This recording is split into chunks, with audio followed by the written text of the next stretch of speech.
So, hi Adam, and welcome to the first episode of Vision and Light. So, this is going to be our regular chat where we can talk about, you guessed it, vision and light. Because, you know, you and I have both been photographers for a long, long time. We were shooting film, we've had traditional photography careers, and now obviously we're in this position where we have YouTube channels and we run workshops and we tend to be out in the field an awful lot, and we hear a lot of things from our workshop participants and feedback on social media about people struggling, particularly with composition. And I know that you have a very kind of personal relationship with the landscape that allows you to compose in a very free and kind of relaxed way, and I think I'm the same. So let's talk vision and light. Yeah, for sure, Alister. Actually, before we start, I was just trying to think this morning, how long have we known each other? Were you shooting film when I first... We met on NPN, right? It was either NPN or, yeah, it must have been NPN. I shot film sort of in a modern context, not for very long. Maybe a couple of years back in the early 2000s, I was shooting film. And obviously I shot film as a teenager, way back in the 80s and stuff. But yeah, I think I kind of was a reasonably early sort of digital guy and got into the whole processing side of things and really enjoyed that freedom of expanding dynamic range and blending exposures and stuff. So I got into really kind of technical shooting in the mid 2000s, following the kind of luminosity masks and Sean Bagshaw and the Tony Kuiper sort of blending methods. Whereas I think you were always more of a single frame type of shooter, coming from more of a traditional film background. Yeah, I mean, well, for those of you that aren't familiar with NPN, now you're still a member, aren't you? NPN I is write for Nature NPN. Photographers... Pardon? I write for Oh, do you? NPN, yeah. All right. So NPN is the Nature Photographers Network, right? And I can't remember when it started. I think it was in the mid 90s. Mid to late Or late 90s, yeah. late 90s, and I joined right at the very beginning, and it was an excellent community of nature photographers where you get great feedback. It was kind of like an online camera club. Is it still kind of like that now? Yeah, it was about 18 months ago to 2 years ago, a guy called David Kingham and partners kind of resurrected it, and they bought it off the old owner and gave it because basically what happened was it was an old style website that was losing touch with contemporary websites. So what David and the team have done is they've really modernized it and turned into this really vibrant, but they've kept the spirit of the place by they're trying to have sort of moderators and people who are writing for them who they feel can give back to the community to a certain extent and give answers and stuff. So yeah, I've written a few articles for them, and I'm probably going to be running some workshops with David Kingham next year in Colorado in the fall, hopefully. All right. Huh. Which would be fun. Yeah, because I remember, because that's where I met most of the photographers that I know. Like, it's funny because I know all these photographers online, but I've never actually met them, or many of them, in person. I remember when Guy Towell was first started photography, and Mark Adamus, he was on there. He was shooting film at the time, and I remember he was getting really frustrated because he just couldn't get the images that he wanted with film. And then of course he got into digital, and now he's heavily into the processing and the so it's quite fun to see the how all these photographers have kind of evolved over. Alex Noriega was someone else who was on there really definitely early. So yeah, it became a breeding ground for a kind of up and coming next. What's it called? The changing of the guard to a certain extent. That there was this sort of handing over. So I think you and I are just hanging on. Well, the funny thing is that because I'm not really old school. Like a lot of the photographers that I still admire are older than me. They're in their 60s and so on. So I think not all of them, but a lot of those guys had a really hard time transitioning into the digital world, especially when it came to the processing. and I'm kind of in the middle. I go back and forth, you know. So sometimes I embrace the post processing and the way it's gone, and then other times I just feel like it's kind of getting away from what I really love about photography, and that's actually working with a camera and looking at the nuances of light and composition, rather than trying to create something after the fact, if that makes sense. Yeah, it does. And I think at the end of the day, I think the fact that you and I are both in a teaching capacity, you know, we kind of live in the realm of education. And these are common things that we get coming up time and time again. And I think where we are is the word landscape photography now is too broad. It's trying to describe too huge a spectrum of diversity. You know, people who are shooting large format 8x10 are landscape photographers. People shooting mirrorless Sonys are landscape photographers. Or cell phones. Or cell phones. You know, people that do lots of post-production are landscape photographers, and people that do virtually nothing are landscape photographers. And I think that it's like music. If you say, "Oh, I love music," it's the same as saying I love. It's very broad, you know. I love music too. Who's your favorite band? And I say, "Oh, well, Bach." You know, I say, "Oh, yeah. Is he still on tour?" You know, it's that type of. It's so, you know, in a musical genre, you've got jazz and pop and disco and heavy metal, and you've got all of these different things, and we're trying to describe one thing which isn't one thing anymore. So I think landscape photography can be anything to anybody, and I think it's understanding what it means to us and where we fit in that spectrum, and what lines in the sand we want to cross, which ones we don't. You know, some people don't think twice about dropping a sky into a photograph and making it more dramatic or more impressive. Other people don't think twice about moving things around or making composites from flowers, rocks, mountains, clouds, moons, whatever it may be. The bottom line is that some of it is openly deceptive in terms of the viewer doesn't know. And the other thing it's causing now is we don't have a level playing field. You know, you have all the social media, you have Instagram, even on YouTube here, you have people posting images that we all assume they're real, but in many cases they're not. So I think processing is one of those things that it's about what we get out of it personally, and as long as we're not actively trying to deceive people, then I think it's harmless enough. Unfortunately, that opens a big ethical debate, which I think gets problematic. Well, I think that's where I end up having the problems. It's more about the ethics, and it's not necessarily. It's more to do with nature photography than anything else, because, you know, as you know, I mean, let's face it, things in the world for most of our wilderness and nature are not are not thriving. And when it comes to photography and trying to show, you know, nature in a true light, so to speak, as soon as you start fiddling with it in Photoshop and making it look something that it isn't, then you're not really doing nature any favors by doing that, because people get this false perception of what it really is. But there's a fine line, because it depends on why you're out there in the first place. Like, are you out there just to create art, or are you out there to represent wilderness and nature? And I mean, that's or to have your ego stroked. well, precisely. I mean, and I mean, that's just personally where I have the problems, and it's just an internal thing. I'm not trying to push any direction on anybody. I mean, people can do whatever they want, but that's where I struggle, is trying to represent something in.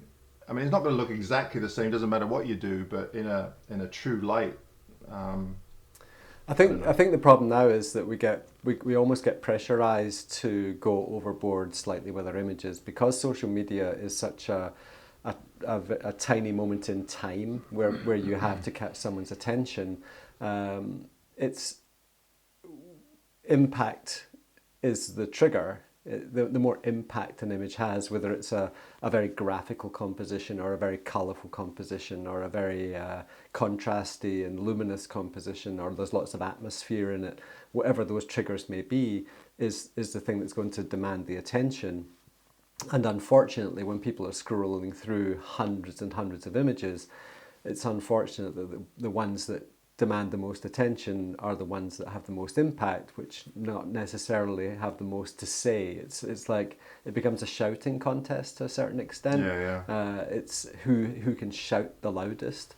But it's funny. I mean, social media is a whole nother subject. But with the social media thing, and specifically Instagram. I mean, I get texts from people all the time, and they're frustrated because their images aren't getting seen, and I'm like, but does it really matter? I mean, why? I mean, why does it have to be seen by so many people? I mean, as long as if you have a small audience and they really appreciate their photograph, then it doesn't really matter how many people are looking at it. I mean, you want people to look at it because I mean, I post images on there, and I know exactly what will do really well and won't do well. But I don't post them on there to get likes. I just post them on there. Usually it's just to advertise a video or because I like the image. Yeah. But I don't actually give two hoots whether people really like it or not. I think it's difficult. I mean, the thing is though, Adam, that you and I first met in 2014. That's when we actually first physically met. Right. When you came into Mount Assiniboine and we spent that week shooting together. Right. Now, before that, you were a successful photographer in the traditional sense, in that you were selling prints and you had a regular job making photographs for the magazines and so forth. Whereas I was kind of popular on social media and in the forums and things like that because I had another career. I think I had turned pro by that point in time. In fact, I had. Right. But I was writing books, so I was writing education material, and that's where I was making all my money, was writing ebooks. So we were in a very different part of the business, and therefore my images were very much geared towards being popular or being seen as being popular. So they were wide angle, dramatic light, quite intricate processing and all of this type of stuff. Whereas your images they had a completely different utility to them. And it's really funny because in the intervening 6 years, I've kind of come much, much closer to where you are now, where I make images for myself. I make images because I want to be in the landscape, and I only make images because I'm engaging with something. There's something that I find curious, or I'm inquisitive about, or it's just stimulating in some way, or it sets off some kind of visual train of thought. Because I talk about sketching in the landscape a lot, whereas when I'm out in the camera, you're just making these little sketches of things that please you. And they only turn into photographs if at some point in the future I sit in front of the computer and it stimulates me again. Because I don't really go into the landscape with the plan of thinking, right, I'm going to make a photograph now and it's going to be this and that and pre-visualized and all of that type of stuff.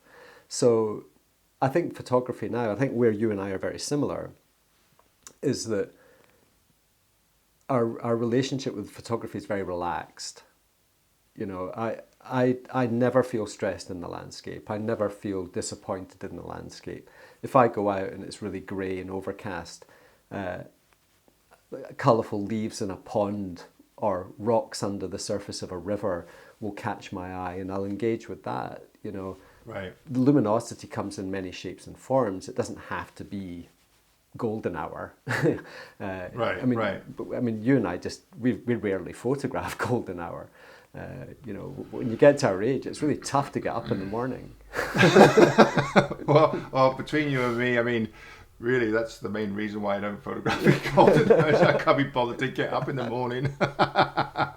It's true. I just can't be bothered because I absolutely love being up when I'm standing there. I love that, but getting up and getting there, especially when you've got to go and hike up some bloody hill. It takes a while to get my pain meds kicking in the morning. I just can't be. Yeah, but the light is actually a couple of weeks ago I went out and I did make an effort, but it's only a 10-minute drive, up a little hill, and the light was it was beautiful up there. I was the only one up there except for some bloody Instagrammers with their boombox going. Oh, but, wow. it was quite amusing actually. They were doing like a fashion shoot. All right. There was a couple of young women there and a guy, and they even had a changing tent. Wow. And but it was freezing up there, and these young women, they're standing there with these flimsy tank tops with their floppy hats, you know. It was quite amusing.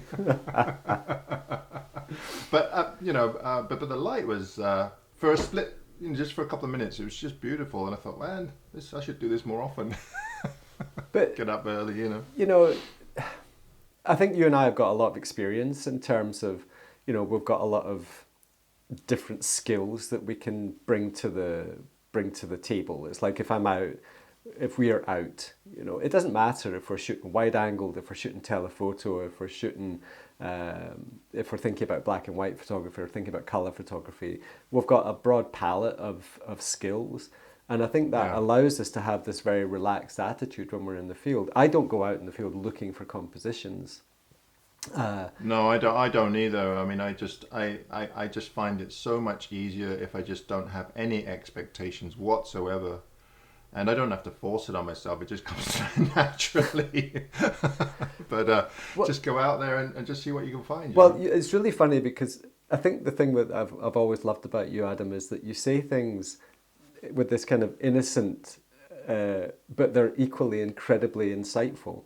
And those word expectations is utterly massive. I've written a lot for On Landscape magazine and various other magazines, and I talk about expectation an awful lot because I say it will kill you every time. Expectation will kill you every time. If you want to go out and have a miserable day, build up your expectations for what you think you're going to achieve. And I've found it the most liberating thing to do is to go out into the field and just allow the landscape to communicate and for us to listen. And sometimes it's the stuff that's talking with the quiet voice that turns out to be the most inspiring to us. The loud, flashy stuff. It can be very superficial in many ways. But at the same time, it's those little quiet things, and I think that's what you're super at. It's I can't wait, for when you come over in May. Well, that's why I kind of use the term, like quiet light. But I have to admit, I actually stole it off a photographer named John Sexton, who came out with a book many years ago called Quiet Light, and I even named my book Quiet Light. And I asked the publisher, I said, well, what do you think? I mean, do you think it's going to be kind of a conflict? And he said, well, no, I mean, the quiet light represents your photography perfectly. So I just went along with it. And I think it does, I just love those moments where you can just stand there and just observe and just take it all in, and build up a composition or a photograph, just build it up slowly. I mean, it's not going anywhere, so you can just spend all your time finessing it. And I mean, those are the times that I really enjoy being out there, and you just get lost in it, Yeah, it's that's something we both share, for sure. It's so how do you find like translating these thoughts to workshop participants? I mean, do you find that it's a well-received thing, or do you think people are frustrated a lot of the time? Well, I got to be honest with you. The work, I haven't done an awful lot of workshops. I mean, it's just been the last couple of years. I think because of YouTube, I could be wrong, but I think that most people that come on the workshops, they just want to come and hang out. I think what I'm finding is, because when I first started doing workshops, I had a kind of a set curriculum, and it didn't work for me because I think people just want to kind of surround themselves in photography, and it could be, just kind of they're hanging out with a group of other photographers. Everybody's usually in a good mood because they're doing something that they love to do as a hobby, and they just love to immerse themselves. They have I'm there if they want help with something, then they'll come to me. Most people just kind of take off and do their own thing. It's kind of strange in some way. I mean, some people obviously come up to you and ask you, but I don't usually force myself on anybody. That sounded bad. Not after the court order, anyway. but I mean, maybe I'm not upfront enough. Maybe I need to. I think people do really struggle with composition and light, definitely. That's why there's so many people interested in watching gear reviews, because it's something that you can. It's more tangible. They can, they have a camera. They can fiddle with the knobs and all that. But when it comes to composition, it's difficult, and I find it difficult to translate what I'm thinking. I try to do it in my YouTube videos, but sometimes it doesn't work, Something we can talk about on a future version of this show will be the rules versus no rules discussion. I think we don't have enough time today to go into that too much, but that's certainly something we can talk about next time. Is to talk about whether teaching rules is a useful thing to do or not. I have very strong opinions about that. As you would have noticed when we were in the Gobi together last year, we kind of had this conversation. Well, it's funny because I not so long ago I put a few videos out. I was trying to talk about composition, and I was going to talk about some of the rules, but not in great depth. And I had trouble finding images where it actually followed any kind of rules. Right. I mean, there are definitely images there, like the rule of thirds. Well, if you just have one center of interest and nothing around it, then you either put it in the center or, I mean, there's only so many places you can put it. Sure. But when you have a complex scene, I'm looking at it and I'm going, I don't know, that doesn't really follow. I couldn't really see any rules that they follow. A lot of them. And that's the perfect point. And we'll definitely talk about this next time. That's a checkbox. All right. Something I wanted to mention before we start to wrap this up is that we have 2 places available for our Spain workshop. We had 3 unfortunate cancellations out of the 4 places, so we sold it out in 24 hours back late last year. We've had 2 cancellations, got another one to fill, so we ended up still with 1 left. And then we had another guy pull out recently as well. So we still need 2. So we're going to have to try and find 2 people who want to come to Spain with us in September. And for those of you that don't know, I mean, because I've actually gone on a workshop with Alister to the Gobi. And Alister's workshops tend to be a little bit longer, but it's a great way to really get immersed in photography. You have lots of time, and I think you and I you're a bit more intense than I am, but we're pretty relaxed. That's. And I haven't met Anne yet, so I don't know what she's like. But she's definitely more laid back than me. Yeah, I would bet. Yeah. Well, I like to have a laugh and stuff, but at the same, I have a weakness on workshops is that I have a desperate desire to over deliver. I get really concerned that I want people to get value for money. So when people come, I tend to make myself available a lot of the time, and I don't get so much downtime and things like that. So it's more. Well, that's good. Well, that'll counteract my under-deliverance. Yes. Yeah, I kind of thought about that already. I'm already overcompensating. But listen, we're gonna do this little chat. Hopefully once a month. That would be really cool. There's a few other people who I want to talk with as well. I'd love to get Sean Bagshaw here. And there's a few others that are kind of tinkering away in the back of my mind as well. But you and I need to talk every month because we've missed each other, I think. And I'm looking forward to being over in Scotland in May and we can go out locally here and do some stuff. Definitely. All right, Alister. And by the way, you forgot to put your hat on. I know. I hope that the specular highlights will be blasting off my bald head. It's, okay, so until next time, thanks for listening and watching to Adam Gibbs and Alister Benn on Vision and Light, and we'll see you again next month. Yes. Cheers, everybody. Bye all.